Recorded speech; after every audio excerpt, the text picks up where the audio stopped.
कि राजनीति में कुछ ज्यादा ही होता है। राजनीति में जो शोषण किया जाता है महिलाओं का, फ्रैंकली बोले तो वो चीजें फेस करनी पड़ती है। चलो बात करते ही है। मुख्यमंत्री जो पूर्व मुख्यमंत्री मनोहर लाल खट्टर जी ने मुझसे बात की थी, हमारे जो राष्ट्रीय सचिव ओम प्रकाश धनखड़ जी से भी हमारी बात हुई थी, और ये जो विधायक हैं ये भी रात को 1 बजे तक मेरे कहता ना कि पैरों में बैठे हुए थे। रही है बाजार में कि प्रिया सीजा को मना लिया जाएगा, बीच में चुनाव छोड़ देंगी, तो इस बारे में क्या कहना चाहती है बताइए। एक आम चर्चा लोगों के बीच चल रही है कि पंजाबी समाज ने अपना कैंडिडेट उतारा है प्रिया सीजा के रूप में, वो अपनी शक्ति को परखना चाहते हैं, शहर में कितने वोट हैं, कितने पक्ष में आ सकते हैं।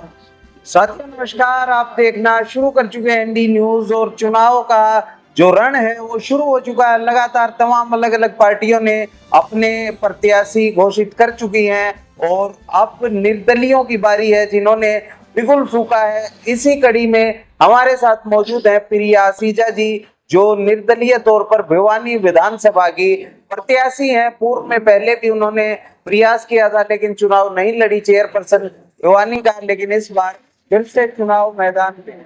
मैडम कैसा लग रहा है, पहले तो ये बताइए। बहुत अच्छा लग रहा है, नेचुरल है, बहुत अच्छा लग रहा है। तो क्यों सोची आपने कि निर्दलीय तौर पर आपको पर्चा भरा जाना चाहिए पार्टी से बगावत करके?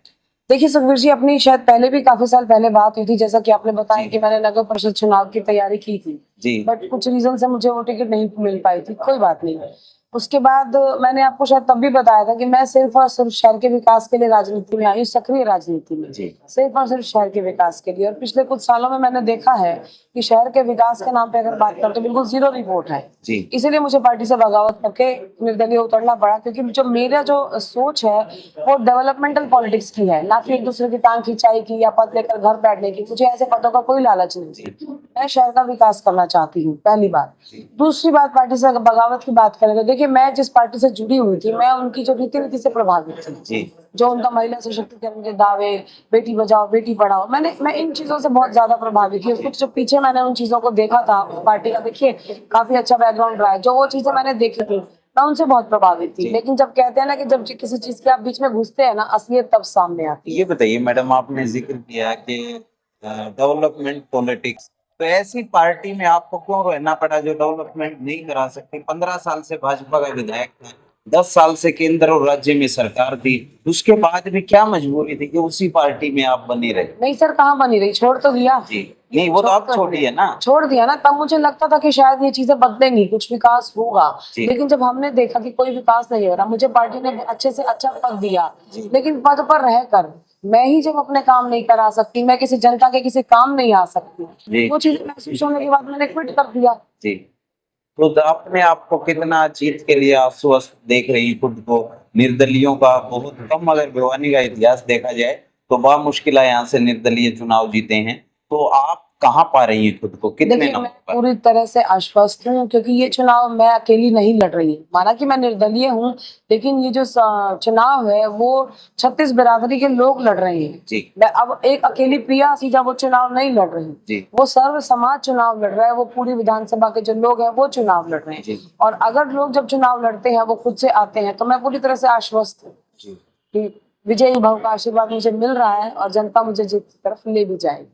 ये बताइए, एक आम चर्चा लोगों के बीच चल रही है कि पंजाबी समाज ने अपना कैंडिडेट उतारा है प्रिया सीजा के रूप में, वो अपनी शक्ति को परखना चाहते हैं, शहर में कितने वोट हैं, कितने पक्ष में आ सकते हैं। आपको लगता है वो समुदाय जो हमेशा भाजपा के साथ रहा, मनोहर लाल के मुख्यमंत्री बनाए जाने के बावजूद, क्या लगता है आपको, आप निर्दलीय तौर पर उनके वोट प्राप्त कर पाएंगे? जी बिल्कुल कर पाऊंगी मैं। देखिए, मैं जातिवाद की वैसे बात नहीं करती। मैंने आपको बोला कि मैं 36 बिरादरी की बेटी हूँ, मैं भिवानी की बेटी हूँ, पहली बात तो वो है। हाँ, बाकी जो आपकी दूसरी बात है कि पंजाबी बिरादरी की, तो नो डाउट पंजाबी बिरादरी में रोष है बीजेपी के लिए, पंजाबी बिरादरी में रोष है मनोहर लाल खट्टर जी के लिए, पंजाबी बिरादरी में रोष है घनश्याम दास सर्राफ के लिए। पंजाबियों के कितने वोट हैं शहर में? करीबन 30,000, जो नई हमने आंकड़े लिए हैं कल सुबह ही, उसमें लगभग 30,000 क्रॉस है।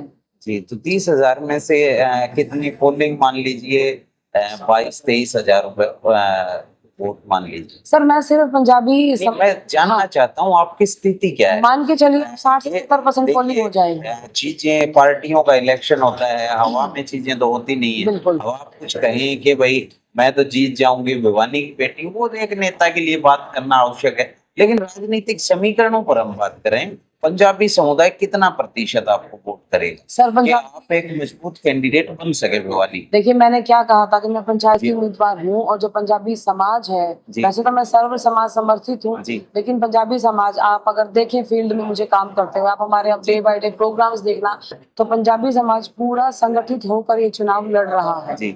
और पोलिंग की बात करें तो अगर किसी भी जाति के देखिए 100% वोट नहीं पोल होते हैं, जी। तो अगर हम मान के चले तो 70% वोट पोलिंग आराम से होती है। जी। और वो 70% पोलिंग एक तरफा इस बार होने वाली है। जी।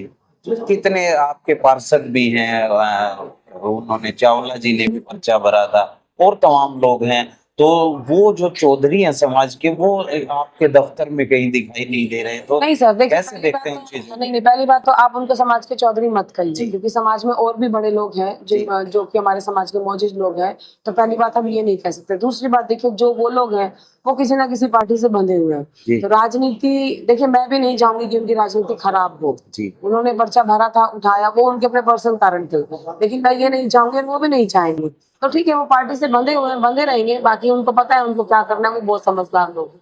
जी, ये बताइए, चेयरपर्सन के चुनाव में ऐसा कहा गया कि भवानी प्रताप जो निर्दलीय उम्मीदवार हैं उसको पंजाबियों ने वोट कर दी।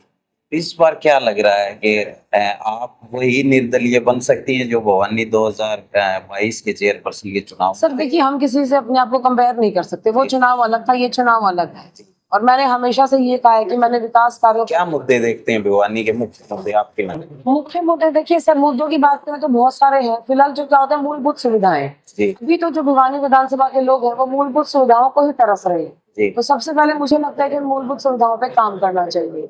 दूसरी चीजें क्या आती है, लोगों को पढ़ा लिखा शिक्षक जो युवाओं की बात सोचे, जो रोजगार की बात सोचे, महिला सुरक्षा की बात सोचे, काफी मुद्दे हैं इस तरह के, लेकिन जो पहला काम है वो मूलभूत सुविधाएं तो एटलीस्ट मुहैया कराएं लोगों को। तो आपने विधानसभा का टिकट भी मांगा था? जी बिल्कुल ट्राई किया था। तो फिर क्या पार्टी की तरफ से क्या कहा गया? काम है पार्टी के लोगों का, उनको किस हिसाब से उन्होंने इनको टिकट दिया वो मुझे नहीं पता। वो हम भाजपा के 10 साल के शासनकाल के बारे में क्या कहना चाहेंगे? 10 साल के शासनकाल के बारे में बात करें तो देखिए, मैं ऊपर की बात नहीं करते, हम भिवानी विधानसभा की बात, बिल्कुल जीरो, बिल्कुल जीरो। भाजपा काम नहीं करा पाई यहाँ? काम करा ही नहीं पाई। जो भाजपा के प्रतिनिधि हैं जिनको जनता चुनकर भेजती है, आप देखो किसी ने भी कोई अभी उन्होंने खुद ही कहा था कि 3000 करोड़ आए थे जी। नगर परिषद में 200 करोड़ का घोटाला, कौन है वो लोग? भाजपा के ही तो थे वो लोग जी। एक तो घोटाला किए बैठे था, दूसरा भी इन्वॉल्व है उसमें, उसकी नाक के नीचे घोटाले हो रहे हैं, तो एटलीस्ट पार्टी के जो बड़े नेता है उनको ये चीज सोचनी चाहिए थी। यही रोष है, क्या डुबोने के लिए छोड़ रखा है हम लोगों को, यही तो दुख है सर। तो ये बताइए, कई बात ये चल रही है बाजार में कि प्रिया सीजा को मना लिया जाएगा, बीच में चुनाव छोड़ देंगी, तो इस बारे में क्या कहना चाहती है? पूरा चुनाव लड़ेगी या फिर आपको भी मना लिया जाएगा या साथ लिया जाएगा भारतीय जनता पार्टी के द्वारा? सर देखिए, मनाने की बात तो यूं है, ऐसा नहीं कि मुझे मनाने की कोशिश नहीं की गई थी, और अगर मैंने किसने की थी? पार्टी के शीर्ष जो नेता हैं उनके फोन आपके पास कौन आया? सर देखिए, सारी बातें हम नहीं करते हैं, आए थे पार्टी के शीर्ष नेतृत्व के फोन भी आए हैं, चलो बात करते ही है। मुख्यमंत्री जो पूर्व मुख्यमंत्री मनोहर लाल खट्टर जी ने मुझसे बात की थी, हमारे जो राष्ट्रीय सचिव ओम प्रकाश धनखड़ जी से भी हमारी बात हुई थी, और ये जो विधायक हैं ये भी रात को 1 बजे तक मेरे कहता ना कि पैरों में बैठे हुए थे। सर मानना होता ना तो 16 तारीख तक मैं मान जाती। अब मैं चुनाव लड़ रही हूँ, मतलब लड़ रही हूँ, और मेरा तो सीधा सा एक एजेंडा है, कहते हैं ना कि मर जाओ कट जाओ, चुनाव नहीं छोड़ेंगे जी। चुनाव लड़ेंगे, प्रिया सुजा के नाम का डब्बा रखा जाएगा, फिर चाहे उसमें 1 वोट आए, 100 वोट आए कि लाख वोट आए, कोई चिंता नहीं है। समाज के जो लोगों की जो उम्मीदें जुड़ी हुई हैं उन पे बिल्कुल खरा उतरूंगी। ना मैं किसी को समर्थन देने वाली, ना मैं किसी के मानने से मनाने वाली। ऐसा नहीं कि मुझे मनाने का प्रयास नहीं दिया क्या कहा विधायक जी? मैं बता रही हूँ आपसे, ऐसा नहीं कि मुझे प्रयास नहीं किया गया मनाने का, मुझे हर तरह का लालच दिया गया, चाहे वो चेयरमैन ही हो, चाहे वो आगे के कुछ सपने दिखाए गए हो, चाहे वो पेटी की बात हो, लेकिन नहीं, झुकना होता मैं उस दिन झुक जाती। पद का लालच हर किसी को होता है, पैसों का लालच हर किसी को होता है, लेकिन नहीं, अब चुनावी मैदान में है तो अब लास्ट तक लड़ेंगे जी। जो तो रिजल्ट विधायक जी ने क्या कहा आपके घर आकर? आपने बताया कि आपके पैरों में बैठे हुए क्या होता है आपको बता दिया मैंने, हर चीज का मुझे प्रलोभन दिया गया है। मुख्यमंत्री जी ने क्या कहा? पूर्व मैंने आपको शॉर्टकट में बता दिया कि हर तरह का प्रलोभन मुझे देने की कोशिश की जी। गई, लेकिन जब उस दौरान हम किसी लालच में नहीं आए, आगे कोई उम्मीद नहीं है कि मैं किसी तरह का लालच नहीं। किसी को अगर देखो बातें लोग बहुत फैलाते हैं कि यहाँ मतलब डोल जाएगी, वहां डोल जाएगी, समर्थन नहीं, नेवर। जी लास्ट तक की फाइट करूंगी और जो परिणाम होगा वो प्रभु इच्छा, या फिर वो जो जनता के वोटर्स है, जो वोटर्स हैं, जो भाग्य विधाता है, उनके हाथ में छोड़। ये तो बात हुई भिवानी की। भिवानी में पंजाबी समुदाय भी है, लेकिन इसके साथ साथ जो ग्रामीण प्रश्न में है विधानसभा की, उसको कैसे साधेंगे? समय कम है, और जहां तक मैंने आपके राजनीति को देखा है तो गांव में उतनी पकड़ आपकी है नहीं, तो उस चीज को कैसे साधने का प्रयास देखिए मैं भिवानी की बात ही नहीं कर रही, मैं शुरू से लेकर अब तक बात ही भिवानी विधानसभा की कर रही हूँ। और आपने देखा होगा कि मैं पीछे पार्टी के एक अहम पद पे थी, जी। तो उस टाइम पे मैंने ग्राउंड पे काम किया है। तो मैं जिला अध्यक्ष होने के नाते मेरे अंडर में 4 विधानसभा थी और मैंने चारों विधानसभा में काम किया था, तो मुझे नहीं लगता मुझे कोई दिक्कत आने वाली। तो अपना प्रतिद्वंदी, मुख्य प्रतिद्वंदी किसे मान रही है आप विधानसभा चुनाव? भाजपा के साथ मुकाबला है और किसी प्रत्याशी के साथ? सर मैंने बोला ना, मैं सिर्फ और सिर्फ विकास की राजनीति करती हूँ। नहीं वो तो ठीक है, और लेकिन मुकाबला तो किसी के साथ होगा ना। मुकाबला कौन लग रहा है आपको कि कौन प्रतिद्वंदी कितने वोट ले? मैं सर मुकाबला तो तब मानूं ना जब इनमें से मुझे कोई ऐसा लगे कि जो ग्राउंड पे काम करने वाला हो। ये तो अपने घर भरने वाले लोग हैं, कोई प्रॉपर्टी डीलिंग कर रहा है, कोई नगर परिषद में घोटाले करके अवैध कब्जे कर रहा है, कोई शौचालय काबू कर रहा है, इनका तो काम ही यही है। और जो मुझे अभी लेटेस्ट जो लोग मुझे दिखाई दे रहा है, मुझे तो उसमें ऐसा कोई चेहरा नहीं लग रहा जो कि शहर के विकास को करने की सोचता होगा, तो मैं कैसे मुकाबला मानूं? ये बताइए मैडम के जिस प्रकार से चुनाव आगे बढ़ेगा और भी राजनीतिक दबाव आएंगे, तो क्या आप पीछे हटेंगे? फिर से मैं ये सवाल सर मैंने क्या बोला कि अगर मुझे राजनीतिक दबाव में पीछे हटना होता तो मैं हट जाती। अब तो आर पार की लड़ाई है, लास्ट तक लड़ेंगे। वोट आए चाहे 1, चाहे 100, चाहे 1000, चाहे 1 लाख, लड़ेंगे आखिर तक। ये बताइए, एक महिला के लिए कितनी चुनौती मानती है राजनीति में रहना, और एक मुख्य तौर पर एक बिना किसी सपोर्ट के राजनीति करना, तो क्या चुनौतियां आप मानती हैं? सर सपोर्ट की बात तो ये नहीं कह सकते बिना किसी सपोर्ट के। देखिए मेहनत करने वालों की कभी हार नहीं होती। देखिए बिना सपोर्ट के मैंने इसलिए कहा कि जितनी भी महिलाएं राजनीति में, किसी का ससुर है, किसी का पति है, वो राजनीतिक बैकग्राउंड से आती है, एक इंडिविजुअल वुमन के तौर पर अपनी पहचान बनाना, और उसमें कैसे देखती है चीजों को?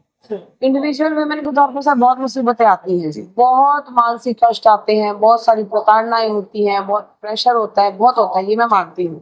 क्योंकि देखिए क्या होता है कि आप किसी राजघराने से हैं, आपको ज्यादा सोचने समझने की जरूरत नहीं पड़ती, आपका सब प्लान होता है। कहीं आपका पति काम कर रहा है, कहीं आपका भाई है, कहीं आपके ससुर है, जो भी एक राजनीतिक घराने से है। और मुझे नहीं लगता उनपे, एक महिला होने के नाते भी मुझे बाहर से उन पर कोई दबाव नहीं पड़ता। हम वो चीजें फेस कर रहे हैं, यहाँ खुद ही लड़ना है, खुद ही सोचना है, खुद ही प्लान्स करने हैं। हालांकि देखो इस टाइम तो आप देखोगे तो हर समाज के लोग, हर बिरादरी के लोग मेरे साथ जुड़े हुए हैं, और मैं अपना सौभाग्य मानती हूँ कि लोग मुझसे जुड़े हुए हैं। लेकिन एक अकेली महिला ये राजनीति में नहीं है सर। आप वैसे भी अगर किसी फील्ड में एक अकेले महिला काम करती है ना, तो उसको कई तरह की प्रॉब्लम्स फेस करनी पड़ती हैं। हाँ ये है कि राजनीति में कुछ ज्यादा ही होता है, राजनीति में जो शोषण किया जाता है महिलाओं का, फ्रैंकली बोले तो वो चीजें फेस करनी पड़ती है। हाँ दिक्कत है, बहुत दिक्कत है। महिलाओं के लिए क्या करना चाहती हैं आप? शहर में 1100 का सिलेंडर है, महंगाई है, तमाम रसोई की जिम्मेदारी एक औरत पर होती है, तो उसको कैसे देखती हैं? आपने भी अपनी रसोई में काम किया है।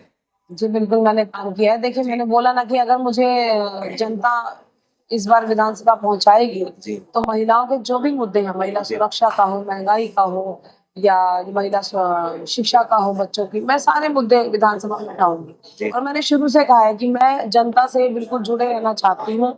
जनता की समस्याएं मुझे सुननी है और मुझे समाधान के आइडियाज भी मैं उनसे टाइम टू टाइम लूंगी। तो मैं जनता के लिए ही आई हूँ, और जो जनता की जो समस्याएं रहेंगी या जो भी उनके समाधान के आइडियाज होंगे, मैं अपनी पूरी कोशिश करूंगी कि मैं अगर विधानसभा पहुंचती हूँ तो फर्स्ट प्रायोरिटी से मैं उनको सॉल्व कर रहा हूँ, मैं उस चीज के लिए आवाज उठाऊं और मैं शहर का विकास भी कर पाऊँ। जी बहुत बहुत धन्यवाद। ये थी निर्दलीय विधानसभा प्रत्याशी जिनका चुनाव निशान है एसी, और कितनी ठंडक ये पहुंचा पाती है भिवानी के लोगों के दिलों में। क्या ये विधानसभा पहुंचेगी, ये आने वाला वक्त बताएगा।